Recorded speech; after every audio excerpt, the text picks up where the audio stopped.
mana merupakan contoh masjid seluruh Indonesia. Alhamdulillah pada kesempatan yang baik ini beliau sempat hadir di Masjid Baitul Makmur Purna 1 Waina, sehingga apakah nanti resep-resep atau trik-trik beliau yang selama ini beliau lakukan di Jogokarian bisa kami di Masjid Baitul Makmur pada khususnya dan masjid yang ada di Kota Jayapura maupun Provinsi Papua pada umumnya bisa melakukannya. Assalamualaikum Pak Kiai. Kami dari pengurus DKM ingin bertanya sedikit tentang pengelolaan masjid. Yang pertama adalah bagaimana untuk ke depan bisa menjadi masjid yang begitu modern pada saat ini, yang kiranya kita mengetahui bahwa banyak masjid-masjid yang besar tapi kadang-kadang sampai saat ini jamaahnya cuma kadang 20 sampai 30 karena tidak penuh. Kita tahu bahwa Masjid Jogokarian bisa sholat subuhnya bisa seperti sholat Jumat. Jadi apa resep yang masjid modern bisa tiru? Baik Kiai, silakan.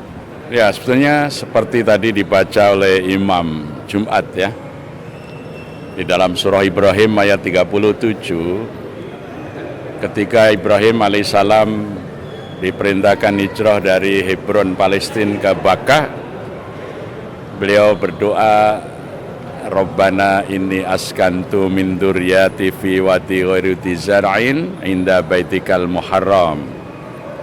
Ya, Rabbana liyuqimus shalah waj'al af'idatam minan nas tahwi ilaihim warzuq ahlahum minats tsamarat la'allahum yashkurun. Jadi fokus perhatian dari pengurus masjid adalah menggerakkan rakyat untuk berbondong-bondong menegakkan sholat berjamaah di masjid ketika waktu sholat tiba. Bagaimana teknisnya? Yang pertama, kita mesti memiliki database jamaah. Masjid Baitul Makmur ini berapa sesungguhnya orang muslim yang ada di lingkungannya, dari jarak yang paling dekat sampai jarak paling jauh. Ya, kemudian berapa orang muslim yang sudah berumur mukallaf yang sudah wajib mengerjakan sholat. Yang ketiga, perlu kita ketahui kenapa ketika sholat tiba tidak berjamaah di masjid, apa kendala, apa kesulitannya. Nah, maka mulai dari mengenal jamaah kita, kalau kami dulu lakukan, kemudian kunjungan ke rumah-rumah warga muslim. Jadi tahun 1999 itu warga muslim di kampung Jogokarian itu jumlahnya 2.973 jiwa. Yang sudah usia mukallaf sudah 13 tahun ke atas, artinya sudah berkewajiban sholat, ada 1.839. Mukallaf yang belum sholat masih 816. Maka program masjid kami yang pertama adalah mensolatkan orang hidup. Jadi bagaimana kami mengunjungi dan menawarkan pembelajaran sholat bagi yang belum sholat itu. Alhamdulillah tahun 2003 itu tinggal 315, tahun 2009 tinggal 27. Kemudian mereka yang sudah sholat, kenapa tidak berjamaah ke masjid? Apa kesulitannya? Apa masalahnya? Oh, salah satunya merasa imamnya kurang pantas karena di rumah ada keluarga yang bacaannya lebih bagus. Maka kami carikan imam yang bagus, yang hafal Quran, ya. Kemudian kita gembirakan kalau mereka datang sholat subuh, ya kami sediakan kopi susu, snack, ya, supaya mereka ini bisa menikmati sholat subuh dan berbahagia, bergembira di waktu pagi, karena seruan adzan kita kan hayya 'alas shalah, hayya 'alal falah. Ayo sholat, ayo bahagia. Ya. Jadi masjid itu harus memikirkan bagaimana orang yang datang ke masjid itu bahagia. Ya.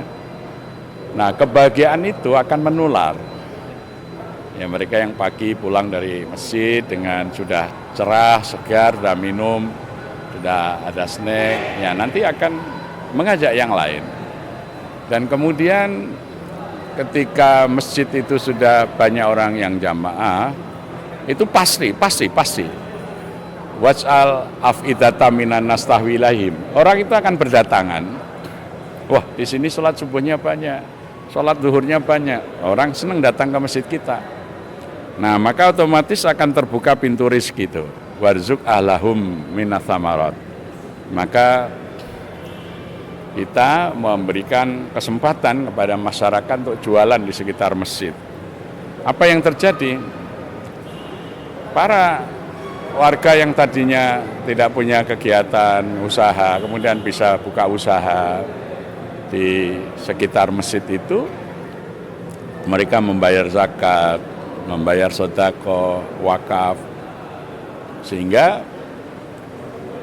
mereka ini memberikan sumber penghasilan masjid yang cukup besar.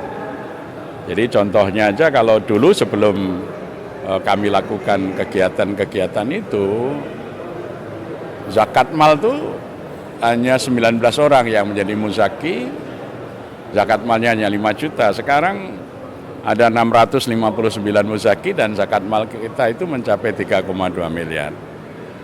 Dulu infak masjid itu setahun hanya 43.200.000. Sekarang infaknya 12 miliar satu tahun. Ya, jadi gembirakanlah orang ke masjid. Ya, gembirakanlah orang ke masjid. Ya, insya Allah. Ya, baik. Makasih Pak Kiai. Ya, itulah sedikit resep dari beliau bagaimana mengelola masjid Jogokarian sehingga bisa menjadi terkenal sampai saat ini. Kemarin pertemuan, beberapa kendala-kendala yang paling disoroti adalah remaja Pak Kiai. Kiranya kiat-kiat untuk remaja Kiai, silakan. Yang pertama, di masjid itu harus memberi kesempatan remaja berkiprah. Jadi kalau di Masjid Jogokarian kita membentuk remaja Masjid Jogokarian. Ya, remaja Masjid Jogokarian itu kepengurusannya dipilih oleh remaja seluruh kampung Jogokarian. Jadi ada pemilu presiden remaja masjid. Kami namanya presiden remaja masjid. Kemudian presiden remaja masjid ini membentuk kabinet remaja masjid. Ya, ada menteri-menteri yang menangani IT, yang menangani adventure, yang menangani olahraga, seni, budaya, dan mereka membuat program. Dan kita fasilitasi dengan anggaran masjid sesuai dengan kebutuhannya.